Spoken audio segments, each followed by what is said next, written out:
কয়টা নাকি 10টা নাকি দিয়ে দিবেন। পয়গম্বর বলেন ও সাহাবায়ে কেরাম শোনো, আমি বলি আলিফ লাম মিম, এই আলিফ লাম মিম এখানে 3টা অক্ষর। ও সাহাবায়ে কেরাম শোনো, আলিফ লাম মিম এটা বললে 10 নাকি ভাইবা? না না, আলিফ একটি অক্ষর, বা লাম একটি অক্ষর, মিম একটি অক্ষর। কোন ব্যক্তি যদি বলে আলিফ লাম মিম 30টা নেকি তার আমলনামা যোগ হয়ে যাইবে।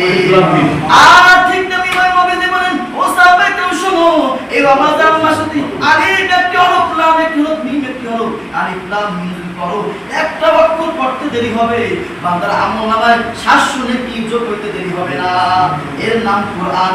এই কোরআন যারা পড়ছে আল্লাহ পায়, আমি আল্লাহ পাক রব্বুল আলামিন এই কোরআনকে যে শিক্ষা করছে, আমি আল্লাহ কিয়ামতের পর বলবো ইকরা'i সহিহুল কোরআন ইকরা ওয়ারতাকি কামা কুনতা তুরাতিল দুনিয়া। আল্লাহ নবী বলেন কিয়ামতের ময়দানে আল্লাহ বলবেন হাফেজ কোরআনদেরকে দাঁড়াইবেন, তারপরে বলবেন ইকরা'u সহিহুল কোরআন, হে হাফেজ সাহেবরা, কোরআন পড়তে বলা ব্যক্তিরা তোমরা পড়ো, ইকরা ওয়ারতাকি, পড়তে থাকো আর চড়তে থাকো, জান্নাতে কিন্তু চড়তে থাকো। এবার হাফেজ কোরআন যখন পড়তে থাকবে 6666টা আয়াত অথবা এর বেশি অথবা কম মতান্তরে এর বেশি যখন পড়তে থাকবে, আল্লাহ পাক পয়গম্বর জানাইয়া দেন কিয়ামতের ময়দানে যখন হাফেজ কোরআন ইকরা ওয়ারতাকি আল্লাহ বলেন কোরআন পড়তে থাকো চড়তে থাকো, তখন হাফেজ কোরআন 500 আয়াত পড়িয়া শেষ হয়ে যাইবে, আর পারবে না, ভুলে যাইবে, ওই ব্যক্তি 500 জান্নাতের মালিক হয়ে যাইবে।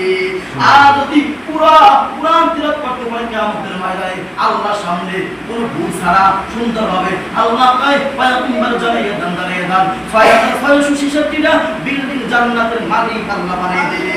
এবার আল্লাহ বলবেন ও হাফেজ সাহেব, তুমি তো কোরআন শিখলাম, কোরআন অনুযায়ী আমল করলা, এখন জান্নাত পাইলাম, তোমার আর কি প্রয়োজন, কি চাওয়া পাও, তাড়াতাড়ি বলো, তাড়াতাড়ি বলো।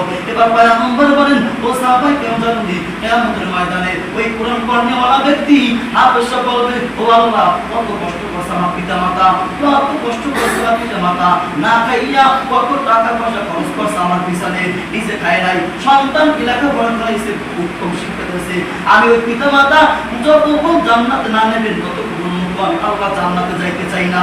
আল্লাহ বলবেন ফেরেশতা এই কিয়ামতের ময়দানে আমার হাফেজ সাহেব যেন কষ্ট না পায়, কোনো দুঃখ না পায়, এই জান্নাতের ভিতর নূরের মুকুট পরাই দাও।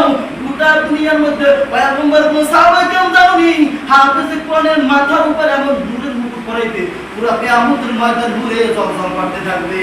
এবার আল্লাহ বলবেন ও হাফেজ সাহেব আর কিছু চাওয়ার প্রশ্ন আছে, তাড়াতাড়ি বলো, সবাই খুবই কম। এবার হাফেজ সাহেব বলবেন ও আল্লাহ আমার তো আত্মীয় আছে, চাচা আছে, ফুফু আছে, এভাবে তো কত মানুষ আমাকে সাহায্য করছে, লেখাপড়াতে টাকা ব্যয় করছে, আল্লাহ পায় ও ফেরেশতা তাড়াতাড়ি বলো এই হাফেজ কোরআনে আমি আল্লাহ